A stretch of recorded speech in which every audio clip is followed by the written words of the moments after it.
terms of electric vehicles, I feel like I don't see Chinese cars driving in the U.S. To what degree are Chinese electric vehicles being exported and sold to other countries?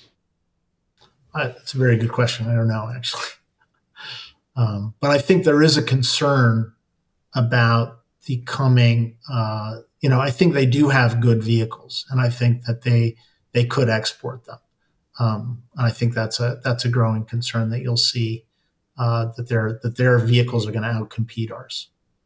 Yeah, well, I mean, it is a concern if you consider, like, for example, the state of California has passed a law that they want all new vehicles to be electric by 2030, I believe.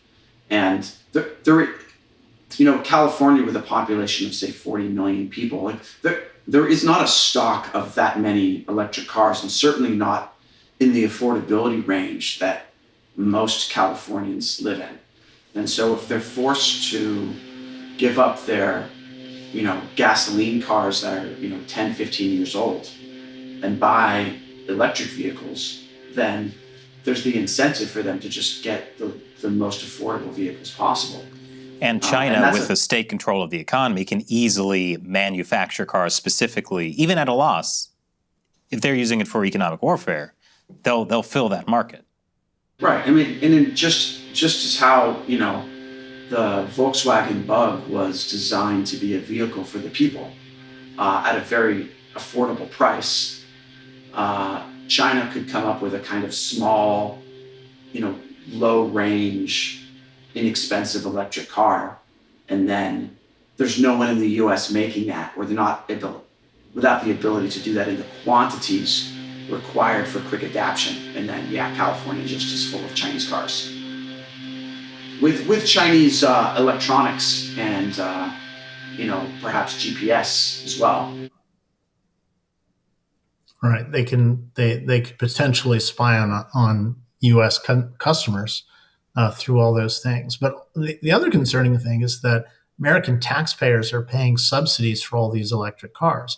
Now, there are some parts of these subsidies that require the car to be made, if it's a consumer car, that require the car to be made with a certain percentage of American components. But the other components could come from China. They could be a Chinese company manufacturing in Mexico, for example, to sell into the U.S. market, in which case they would benefit from the subsidies.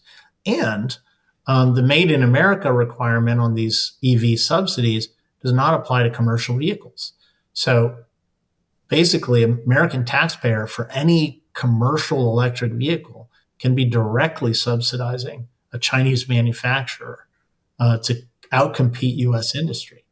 All the profit that comes from that can be, we'll pay taxes to the Chinese government and build missiles and the military that could someday sink American sailors in the Taiwan Strait. So it's really concerning that our lawmakers are not devising laws that have, we need to close those loopholes immediately. Yet our lawmakers have put those loopholes in. And that includes Canada. Canada is immune to the Made in America. So basically, a Chinese company could go to Canada, build electric cars in Canada, and fully get all the subsidy from whether it's a consumer or a commercial vehicle. It's crazy. I mean, in many ways, it sounds like China has pretty much already successfully taken over the world.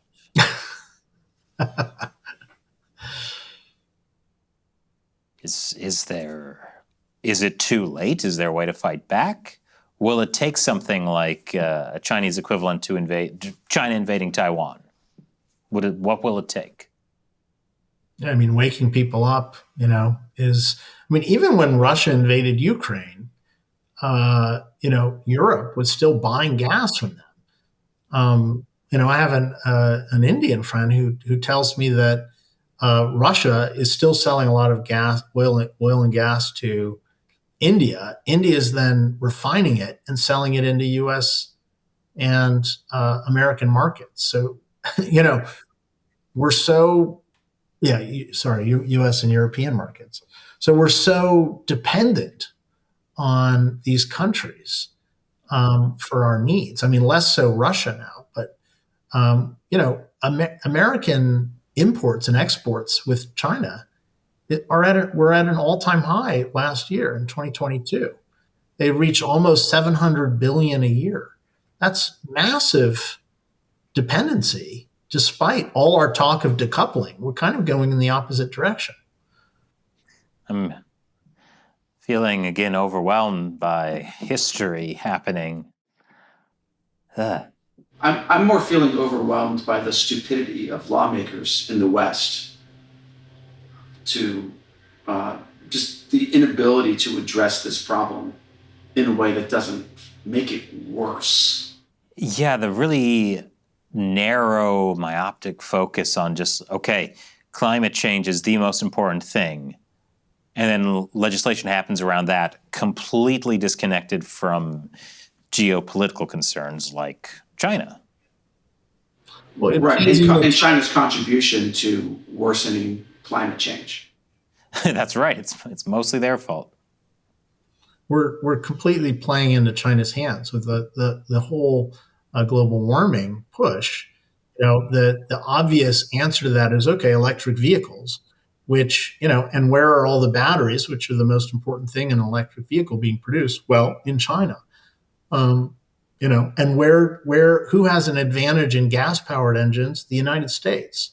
Gas-powered engines are very technical things that took a long time to develop and that other countries don't, Europe has them, but China has not produced gas-powered engines at the level of sophistication that we have. So by shifting the entire car industry to EV, where China has an advantage, we're, basically handing China a huge free lunch, more than a huge free lunch. And those vehicles will be made using coal power, ethnic slave labor, resources mined by children in Africa. So it won't help the environment. It's going to increase human misery. It's all bad. But it will be slightly cheaper. In the Until very we run out term. of jobs and can't buy them anymore because we've shipped all our jobs to China. Yes. I mean, so you brought up the stupidity of our politicians, right? Which I agree with. However, I would also argue that it's their incentive structure is all wrong, right? Their incentive structure is not really to serve the people. Their incentive structure is to serve the campaign donors who make getting votes possible. I think that's part of the problem. I think as long as you have money playing such an important part in U.S. politics, they will be serving, our elected politicians. And the higher you get, the more this is the case. The presidential level, House of Representatives, pretty okay. I mean, those guys are arguing for good things. Representative Gallagher, for example, with his CCP commission. I mean, these guys are on top of it. But as you get into the Senate and definitely the presidency, these guys are so dependent on campaign donations that they tend to serve the biggest corporations, where you're getting, where they can give unlimited amounts of money to political action committees. We have no idea who, they don't have to disclose how much money they give to whom, and those political action committees can act in very powerful ways to get votes through advertising and otherwise. So our democracy is, and this is an argument that China makes, is that we don't have a real democracy. We have a plutocracy ruled by wealth. Obviously I don't agree with that. I think we do have a democracy, but it is true that our democracy is, I think, overly influenced by money. And that money is very connected to China because 700 billion a year almost of imports and exports with China is a lot of money. And all that money is tied to someone who wants to keep that going. And to keep that going, we have to be soft on China. So what you're saying is if Chris and I accept $400 million from Huawei, we will be more democratic. I think that's another joke. For the viewers. All right. Well, yeah, thank you for joining us today, Andrew. This was, always pretty horrifying, as the show can tend to be. But we appreciate you being here and sharing the news. Thank you, guys. Big fan. All right.